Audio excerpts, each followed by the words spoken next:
Good morning. Good morning. And welcome to the First Parish in Framingham.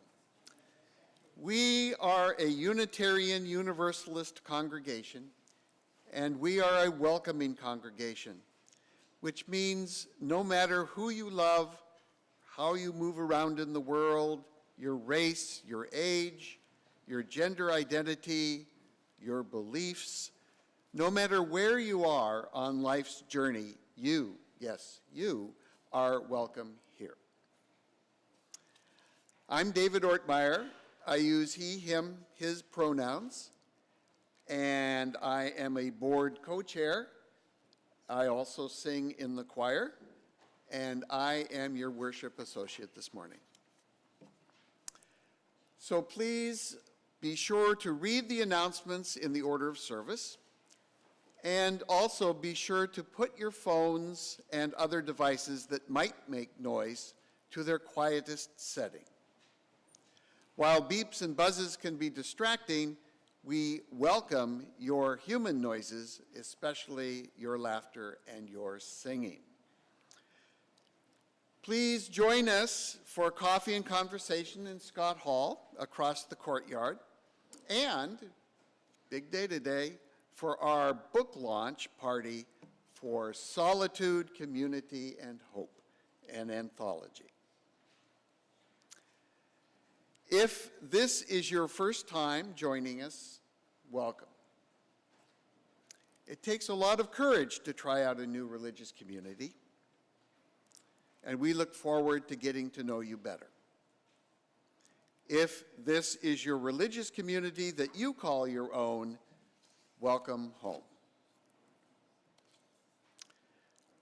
So now let us release all that we need to let go of in order to be more fully present to yourself, to one another, and perhaps the sacred in this time and place.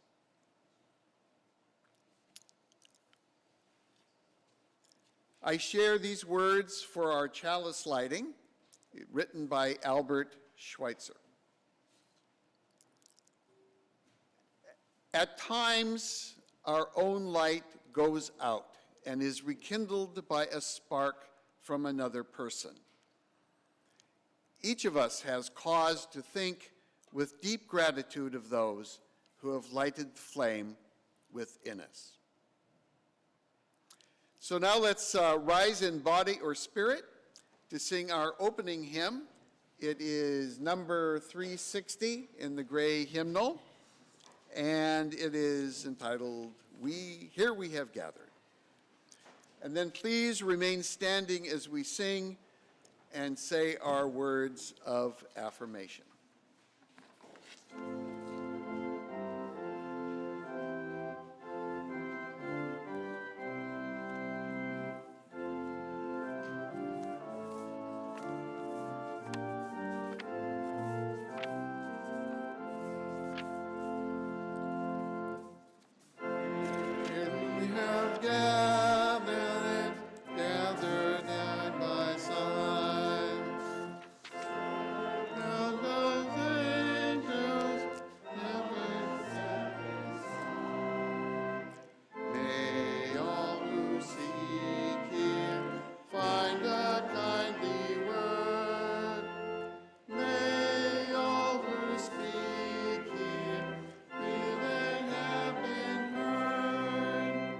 Sing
is the doctrine of this church.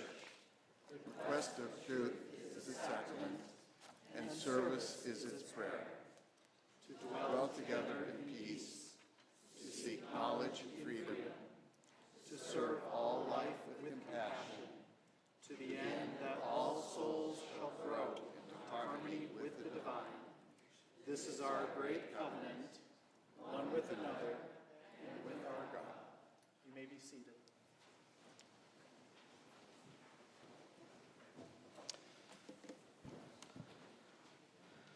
I am the Reverend Stockwell Wisman. I use he, him, his pronouns, and I am your senior minister, which is an honor and privilege to serve this community in this role. And this is the time in our service that we have set aside for sharing of the things which weigh deepest on our hearts, our milestones, our happy and sad events. We do this because we know that sharing a sorrow can feel as though someone is lifting a burden from us, and sharing a joy can feel as though joy is expanded. As we light our candles, I share these words. We also intersperse our joys and our sorrows with the singing of Comfort Me, so that your joys and sorrows might be held in song, and so that you might have a song to sing in your back pocket when you need it the most. Here are the sorrows of our gathered community. Diane M. shares, this sorrow, this past election has shocked and devastated me, but I am fortunate to have many loved ones to speak with and talk through this. Trish L. shares this concern. My sister is really struggling to save her building in North Carolina. It was hit by 5 feet of water during Hurricane Helene, and she is desperately trying to clean up, mostly on her own, with some help from volunteer groups. Please keep her in your thoughts and prayers.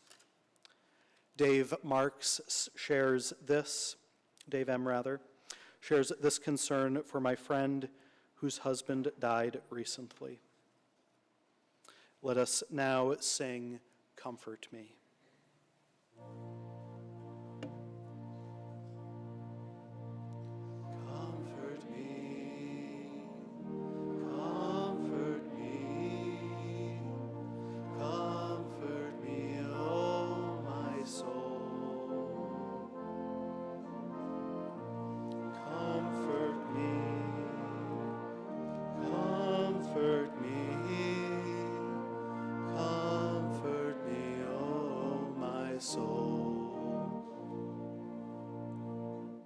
And these are the joys of our gathered community.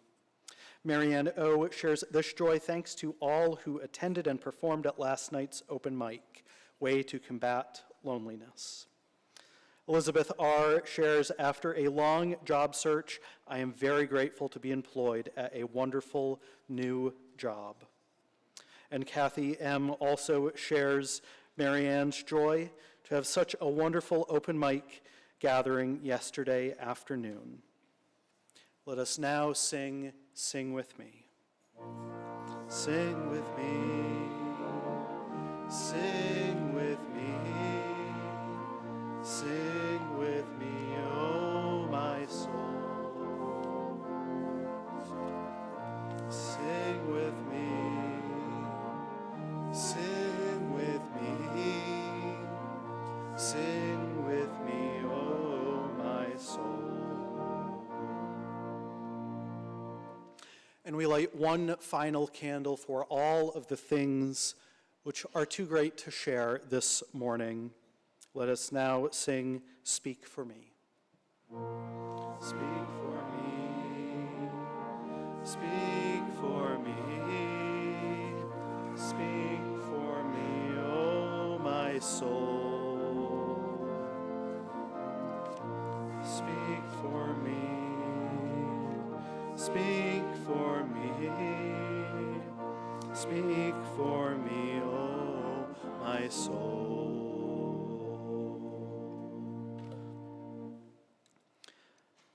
Let us now turn to a time of quiet so that we might rest or recharge, so that we might pray the prayers of our own hearts, or so that we may simply do absolutely nothing. That is your only job for this next minute, to do absolutely nothing and sit in this gathered community.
May this silence carry us through the rest of our week, knowing that we can return to that centeredness whenever we feel moved.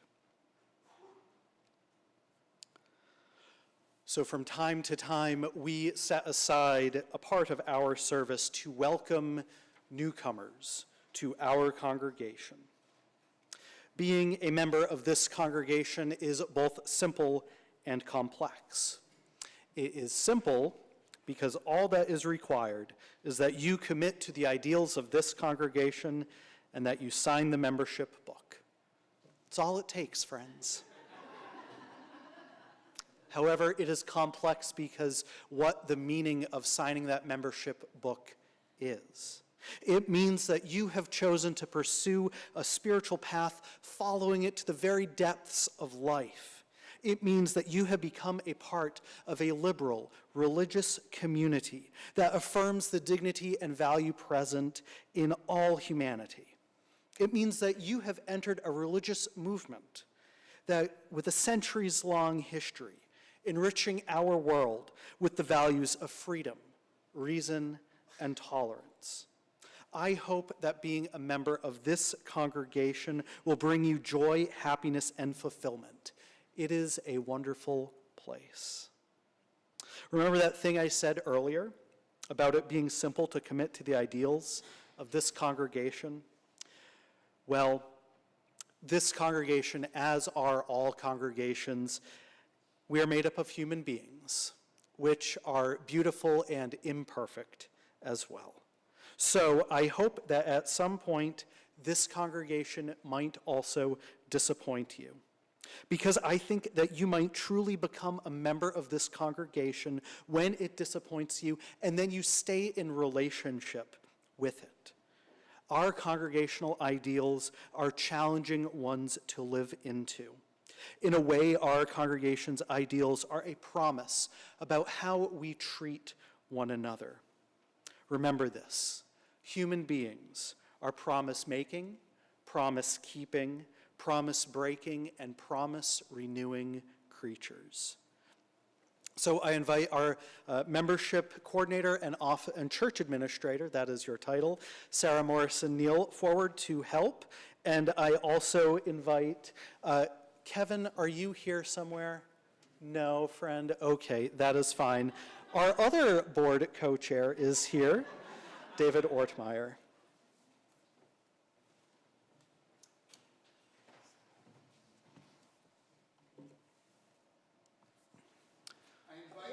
David, here's the microphone. Microphone. Gail Steele and Allison Otis. Gail is not here today. That is correct.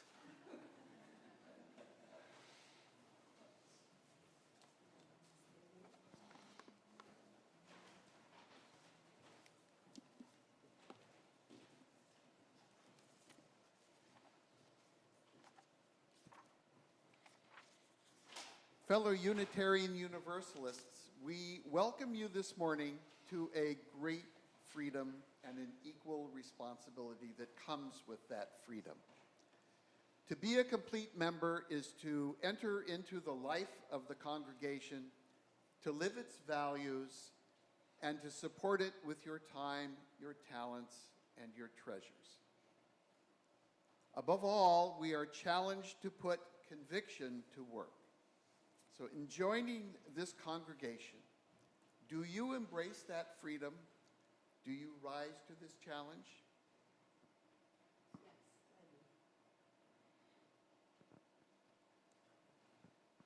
Now, let us rise in body or spirit and say the responsive words from 728. Blessed are those.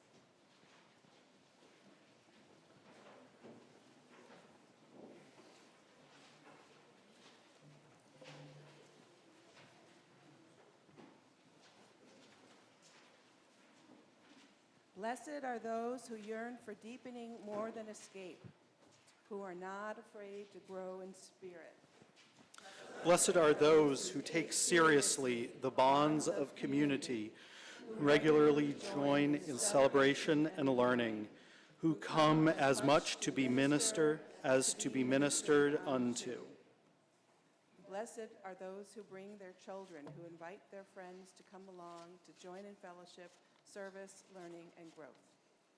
Blessed are those who support the church in its work by their regular, sustained, and generous giving, who give of themselves no less than their money.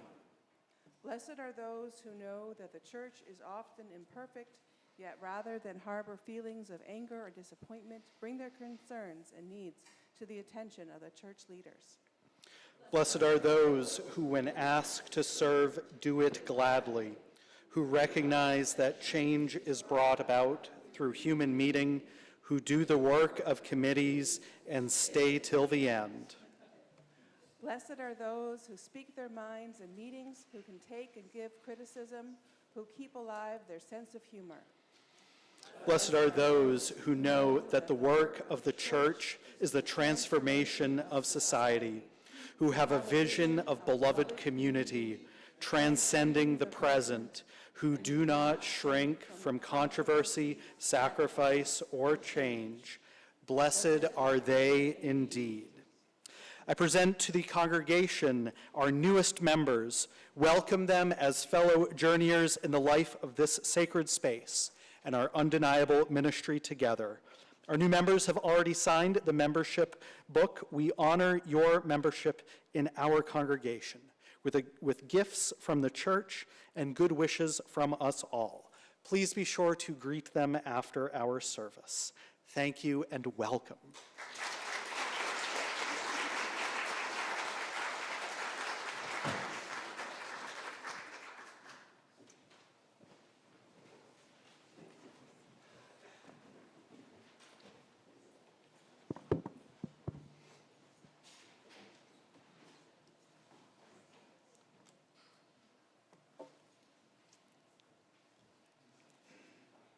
John Saxon writes,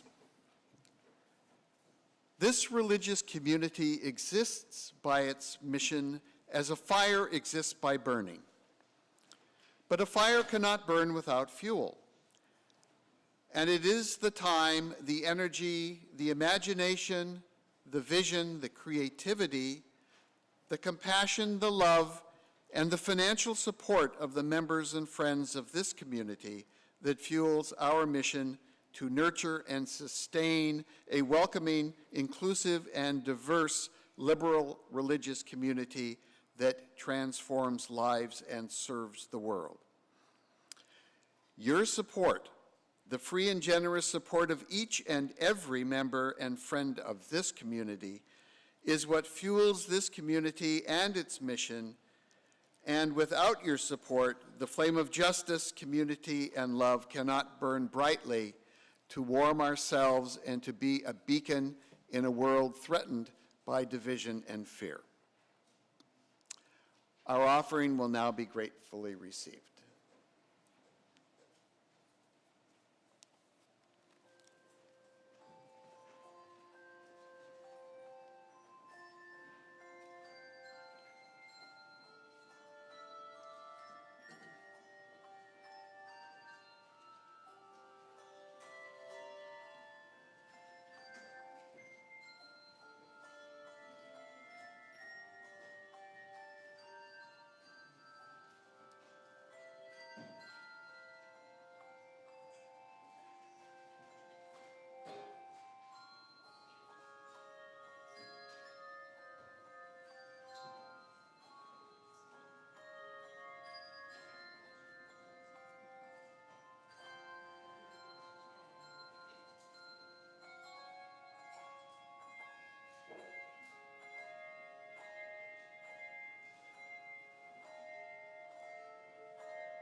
Oh, you are in for a treat for our reading today. Our reading today are poems that come from Solitude, Community, and Hope, an anthology. I am thankful for those who submitted work and those who will be reading their poetry today. I invite Jane Clark forward to share her poem.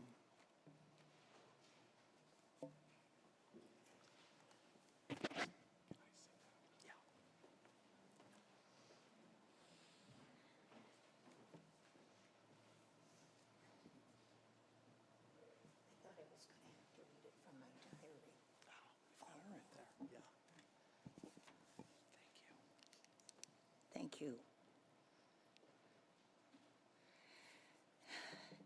In this world, love is not just restricted to couples, friends, or family.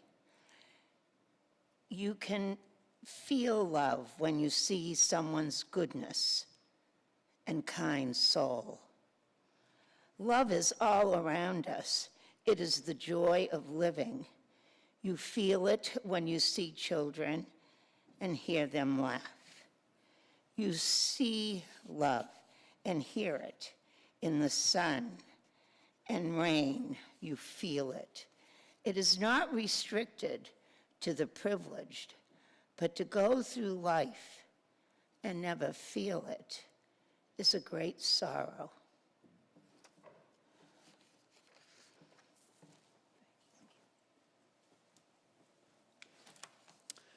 I next invite Frederica Steinberg forward.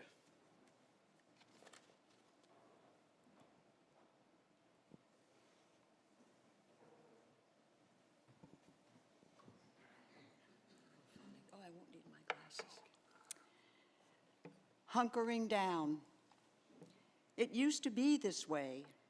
We began to hunker down when the leaves turned copper and fell to the ground, chattering among themselves. Your warm hand circled mine as we walked from outbuilding to outbuilding, closing doors and returning shovels to their rightful places in the tool shed, and piled the porch furniture in the pickup, complaining all the time because that damn wooden table was so heavy. Now I hunker down, but I hunker down alone. Thank you.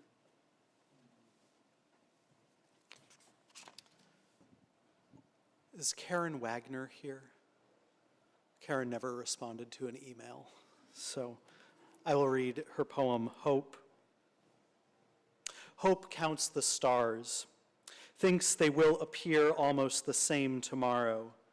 Hope plants crocus bulbs in late autumn, watches for first spring flowers. Hope breeds and the offspring live in a green world with a small carbon footprint forbids the burning of fossil fuels.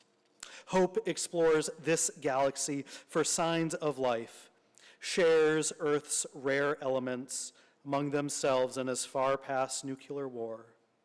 Hope curls back on itself as humans become immune to plagues, share cures for cancer, beat viruses, snip and patch genomes.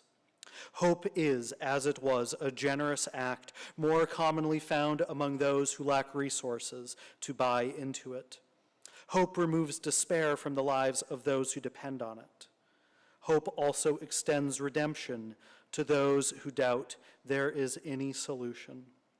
Hope is an expectation as long as we ply it. Hope springs from the wilderness of dreams, as unlikely as it seems. I invite Maddie Swift forward to share her poem.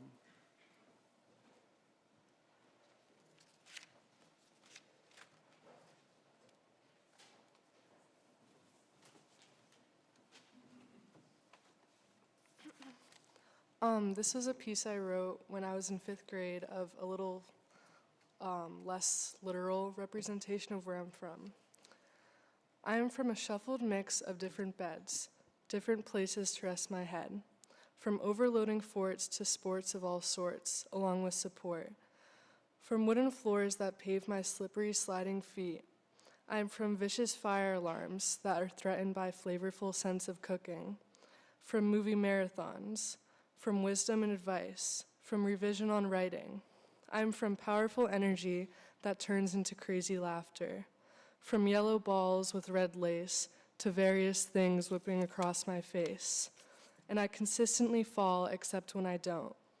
I am from pasta-filled meals in various parks, from extended love, new family, and differences, from old reunions to new houses, from forever love and care to beaches that seem to always be there, from music mornings with embarrassing dances that spark my inspiration and take chances, from blasting waves and magnificent sunsets, from unique art to love from the depths of my heart.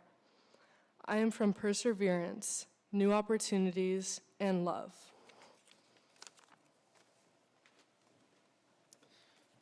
I invite Linda Schreiber forward.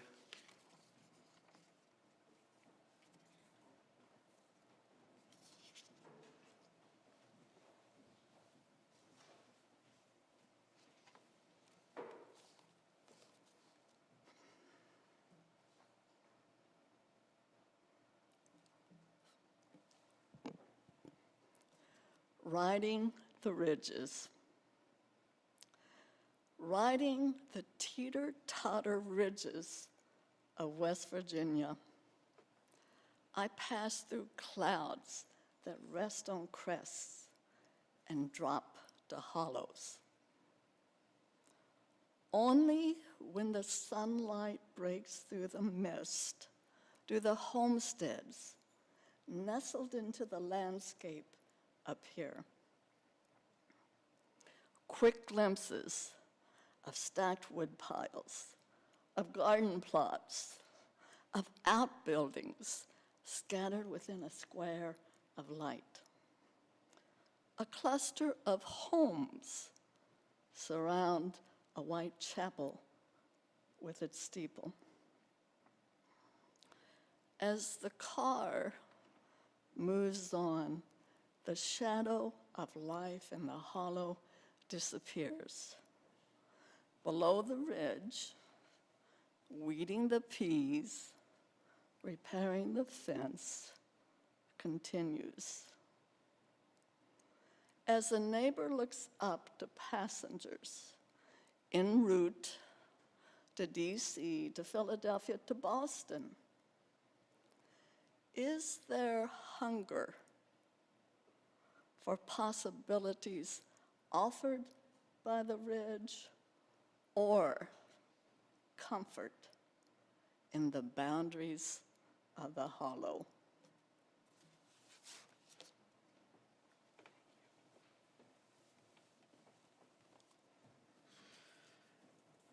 Our next poem is Solitude by Brett Peruzzi. Brett, who is our editor, is not feeling well today, so I will read.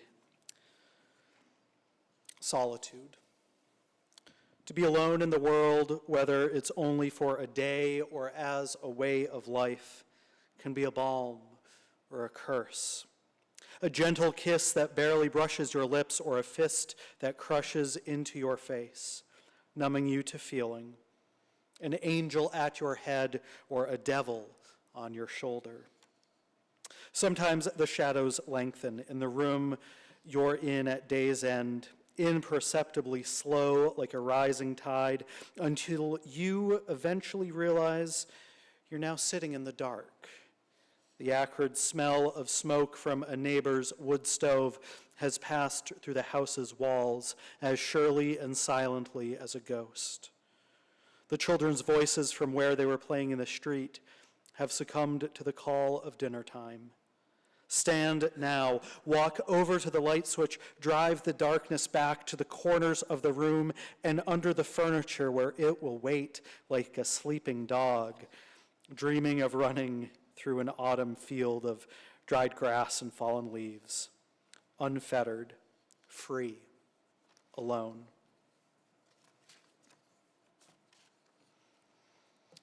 And our next poem is Transition by Jan Miller. Jan has asked me to read this poem for her. Sometimes it's fine. Sometimes I just sit and listen to the silence, calling on gratitude for the privilege of time and freedom. Sometimes I talk out loud to you, as if you're here, somewhere like you were before. I call your names as if I have a question or a request, acknowledging the insanity of it. When there's no answer, the weight returns, and I breathe to stay afloat. Sometimes I sit in your rooms that still hold your scent and still harbor the artifacts of your childhood, of those years when the house was filled with comings and goings, with school days and work days and birthdays and holidays.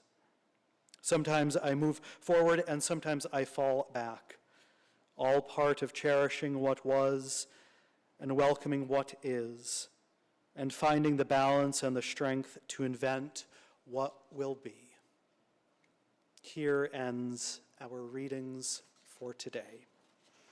Thank you all who submitted work, who made this book possible. My goodness, what a beautiful team effort this was, from promoting it on social media, to designing the artwork, to the very important ministry of making sure all the type is correct. Thank you to all. I think we should applause.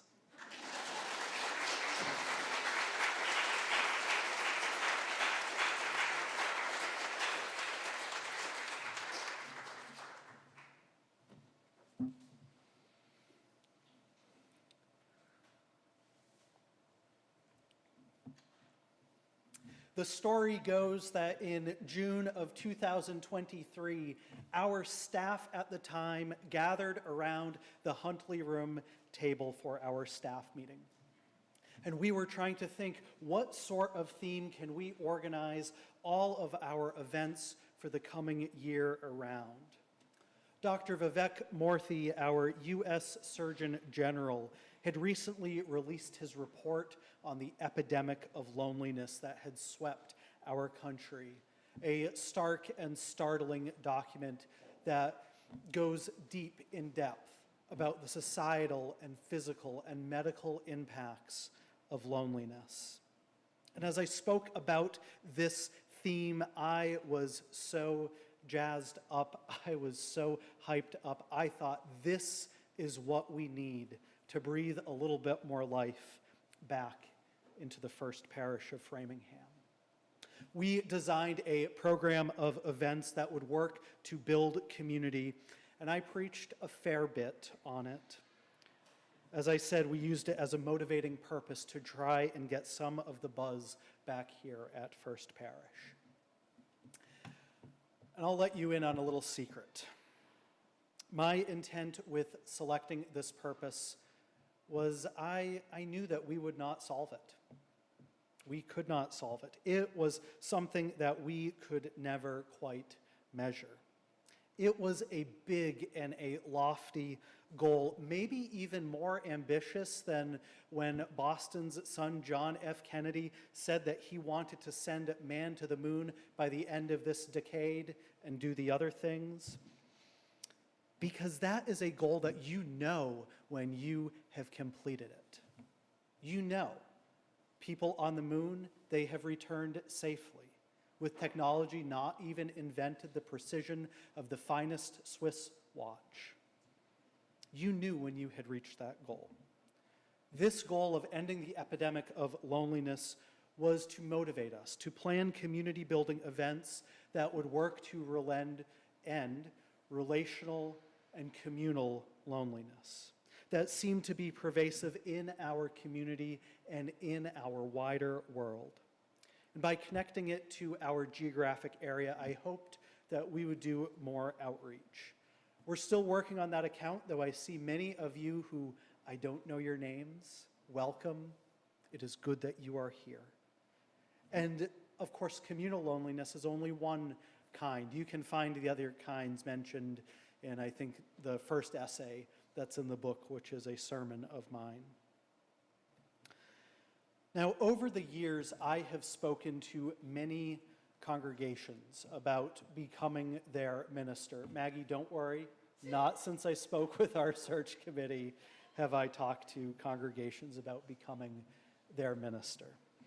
But one of my favorite questions to ask, as I'm trying to discern if I would be a fit with them and they would be a fit with me, is how do the people in this congregation have fun? Which is really another way of asking, how do the people in this community spend their time? Because that's how you get to the heart of what a community really is, not by asking what its mission statement is, but rather how do the people in it spend their time? The education reformers Nancy Faust Sizer and Theodore R. Sizer, in their 1999 book, The Students Are Watching, wrote, to find the core of a school, don't look at its rule book or even its mission statement. Look at the way the people in it spend their time, how they relate to one another, how they tangle with ideas. Look for the contradictions between word and practice, with the fewer, the better. Try to estimate the frequency and honesty of its deliberations, though it will always want to spruce up for visitors. Its hour-by-hour functioning is what is important. Judge the school not on how it keeps, rather not on what it says, but on how it keeps. Now, I will also admit, and perhaps you knew this, that by saying we were a community committed to ending the epidemic of loneliness, I would have the space to work on my own loneliness, to increase my connections and strengthen my own friendships. And in some small ways, I did. Because I think if an organization is to be healthy, its leader also needs to be healthy. It is an iterative thing. So what did I learn from my own work on ending my own loneliness and building connection? A few things. I'll share a few today. Sometimes the most important thing is how a room is set up. That helps build community. I took 15 weeks of pottery classes across 2 different institutions in the spring and the summer. And it was in the class that was actually the shortest, it was in the 5-week class, that I felt there was a deeper community. Why was that? Because they set the wheels up facing each other. Not in a line of 12 when you were only focused on the clay that was in front of you, but you could see the people across the wheels from you doing their work, and we could see each other's eyes. More than once, I noted a student say to another, and on one day I was the target of this comment, "Your mood seems different today. Are you okay?" And then the conversation flowed from there. Room setup, so simple. Something to consider as we all face the same direction here. I also noted that when people were new in a gathering, there was power in shared experiences.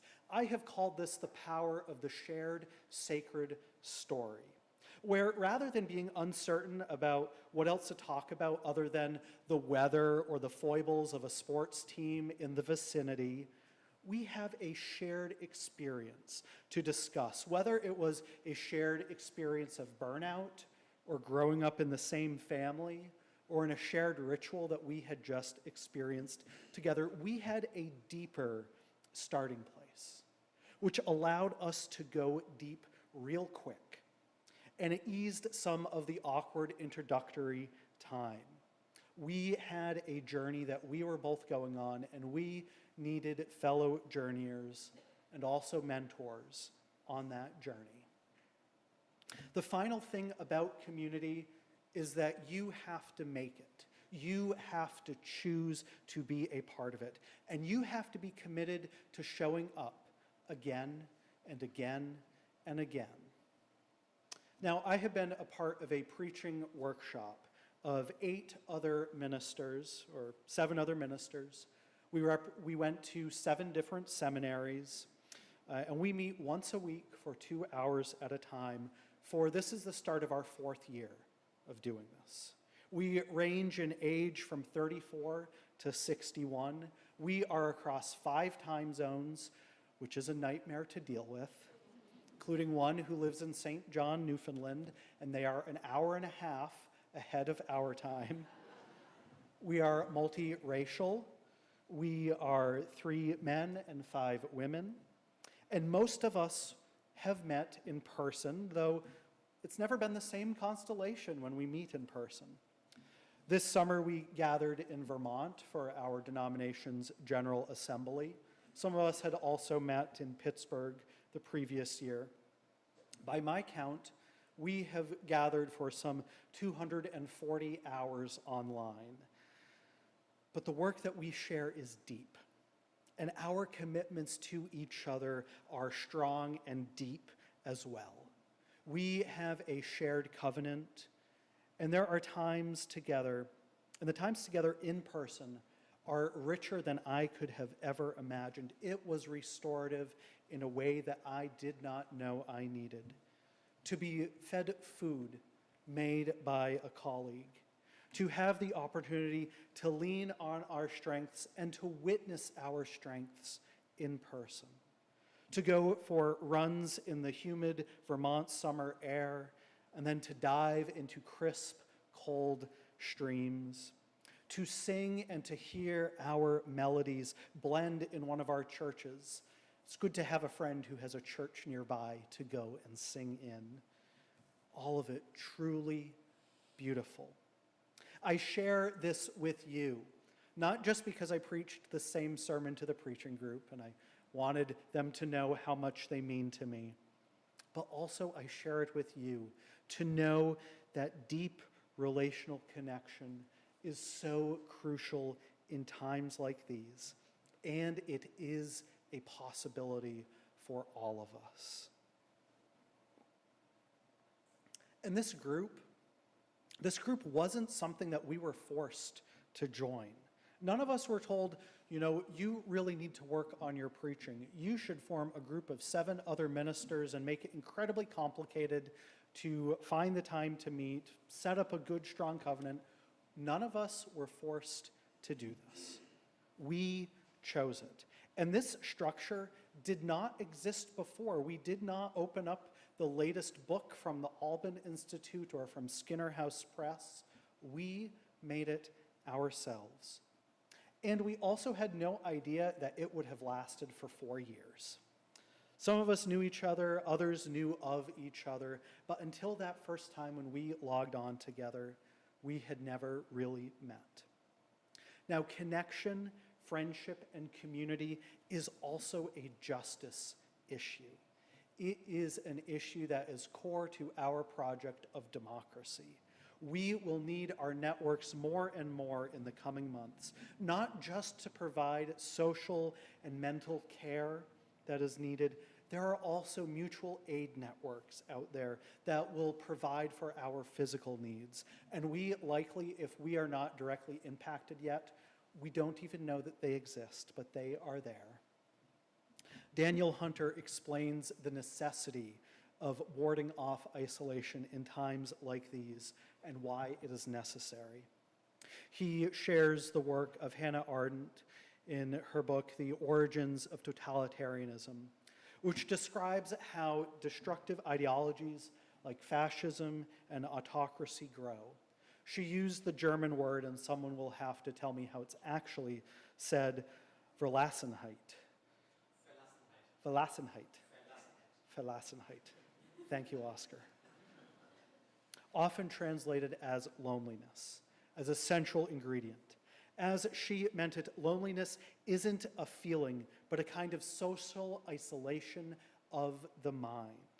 Your thinking becomes closed off to the world, and a sense of being abandoned to each other. Hunter says that she's identifying a societal breakdown that we're all experiencing. Under authoritarianism, this trend will continue to accelerate. The constant attacks on social systems, on teachers, on healthcare, and infrastructure make us turn away from leaning on each other and towards ideologically simple answers that increase isolation. Hunter reminds us that in Chile, they organized under the guise of affinity groups. This was, as its name suggests, people who shared some connections and trust. Finding just a few people that you trust to regularly act with and touch base with is central. My colleague, the Reverend Sarah Oglesby Dunnigan, says democracy is related to the depth and connection of the relationships that we have.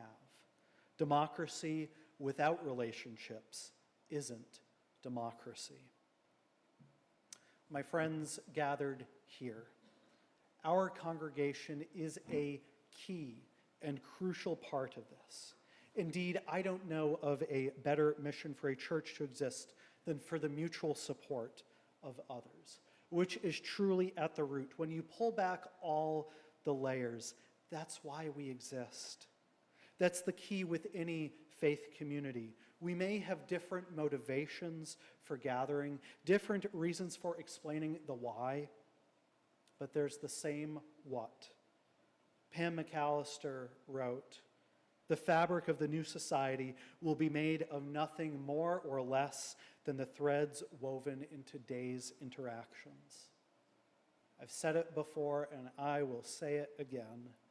I am so proud of the book that we are launching today. To see us rally around a cause and a project has been so deeply meaningful. To have people here share is beautiful, and it is just the beginning. We did not have to make this book. We do not have to gather in this community, and yet we have chosen to do so. May we continue to choose community. May it be so, and amen. So let's rise in body or spirit, both work just fine. We're going to sing hymn 1008 in the turquoise hymnal, "When Our Heart is in a Holy Place."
In a holy place, when we share those joys of sacred space, when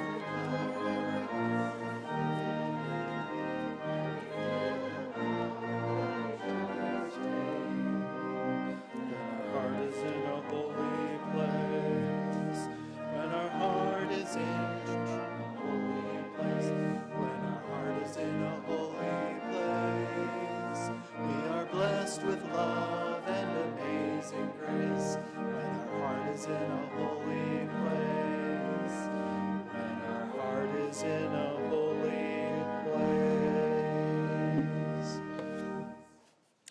Please be sure to stay and listen for the beautiful piece that the bell choir has prepared for us. And of course, after our gathering, join us for coffee hour and get your books signed. We have pens to sign our names, all of the creators of the work. Thank you. And so as we leave this friendly place, let us take the light of love out into the world and use it to brighten our pathways. And when we need to rest or recharge, be challenged or affirmed, may that light guide us safely back. May we hold the light always, and the light hold us always. Amen, and go in peace.